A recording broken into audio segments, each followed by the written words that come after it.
வணக்கம் நண்பர்களே. நாம வந்து 52வது அதிகாரம் பார்த்துக்கிட்டு இருக்கோம். அதுல வந்து 516, 17 இந்த 2 குறள்களையும் பார்த்துட்டோம். இப்போ வந்து இந்த 518வது குறளை பார்க்க வேண்டியது. 518வது குறள்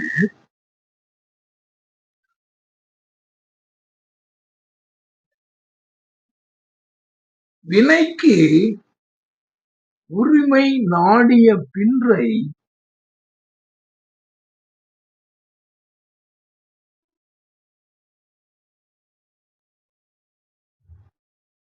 அதற்கு அவனை உரியவனாக செயல். வந்து சில கோளாறுகள்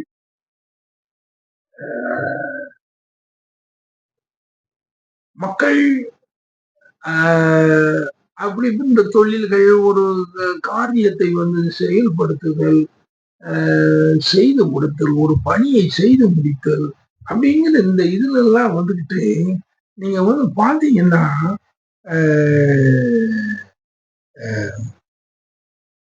வினைக்கு உரிமை நாடிய பின்றை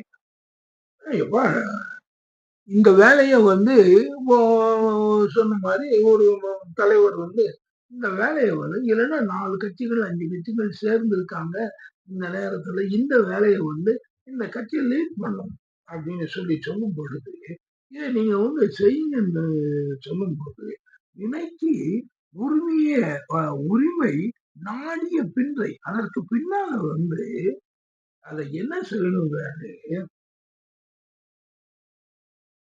அவனை அதற்கு உரியவனாக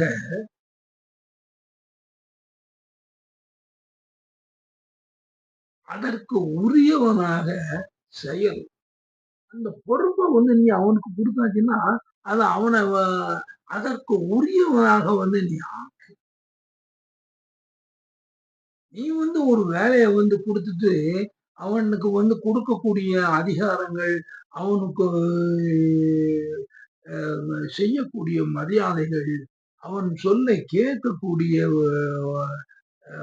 மக்கள், நீங்கள் எல்லோரும் மற்றவர்கள் எல்லாரும் அதை சொல்வதை கேட்கக்கூடிய அவருடைய சிந்தனையே வந்து எல்லாவற்றையும் வழிநடத்தும் சொல்லி அவரை பின்பற்றக்கூடிய அந்த தன்மை, இதுகளை எல்லாம் வந்து நீங்க செய்யணும்பா.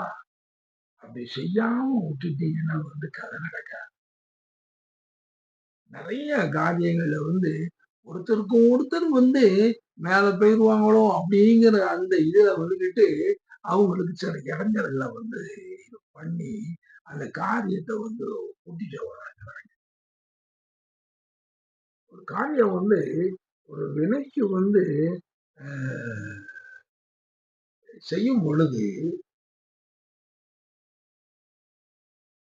அந்த உரிமை வந்து வினைக்கு உரிமை நாடிய பின்றை இந்த வேலையை வந்து உனக்கு கொடுத்தாச்சுன்னா இந்த இதை வந்துட்டு இந்த கட்டிட வேலையை வந்து இதை நீதான் வந்து அதை செய்யணும் அப்படின்னு சொல்லி அவனுக்கு எல்லா பொருட்களும் கொடுத்தாச்சுன்னா அவனை இன்னும் முழுமையாக நம்பி நாடிய பின்றை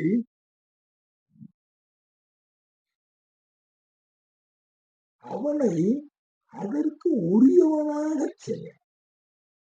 அவனை வந்து அந்த பணியை கொடுத்தாச்சு அப்படின்னா அது வந்து அவனுக்கு முழு அதிகாரங்கள் கொடுத்து அவனை செய்ய சொல்லணும். அவன் காலை இழுத்து எடுக்க கூடாது. அவன் சொல்றத வந்து கேட்கணும். அவனுடைய கமாண்டுக்கு வந்து பணியணும். வந்து அந்த மாதிரிதான் வந்துட்டு ஒரு அப்படிப்பட்ட பொறுப்பை கொடுக்கக்கூடியவர்கள் வந்து பெரியவர்களாக இருப்பார்கள். அந்த பொறுப்பை ஏற்றுக்கொள்பவர்களும் பெரியவர்களாக இருப்பார்கள்.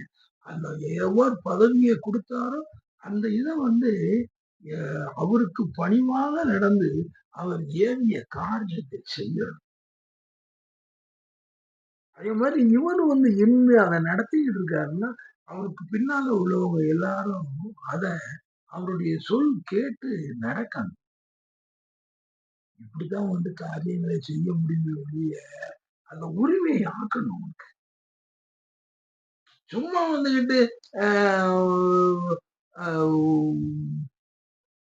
அப்படியே எந்த விதமான இதுவும் இல்லாம அவரு சொல்லி கேட்காம அப்படின்னு சொல்லி இருந்தாங்கன்னா அது நடக்காது. எந்த காரியமாக இருந்தாலும் சார்,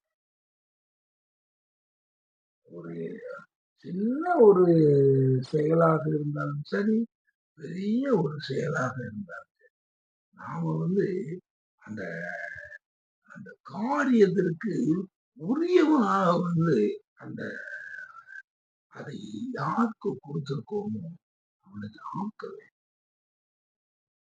அதான் அந்த அந்த உரிமை நாடிய பெண்றை, அந்த வினைக்கு உரிமையை நாடிய பெண்றை, வினைக்கு இந்த காரியத்தை நான் செய்யறேன் அப்படின்னு சொல்லி சொன்னதுக்கு பிறகு வினைக்கு உரிமை நாடிய பெண்றை அவனை அதற்கு உரியவனாக செய். இத அப்படி செய்தாதான் இத ஏன் இவங்க அந்த மாதிரிலாம் செய்ய மாட்டேங்காங்கன்னா, ஒரு குறையுள்ள மனிதர்கள்னு மட்டும் அதை சொல்லிட முடியாது. ஒரு காரியங்களை செய்ய முடியாம இப்படி திணறாங்க. என்ன பண்பு வழியாக நாம் நடக்கணும் அப்படிங்கிறதெல்லாம் தேர்ந்து செய்தாதான் அது முடியும், இல்லைன்னா முடியாது.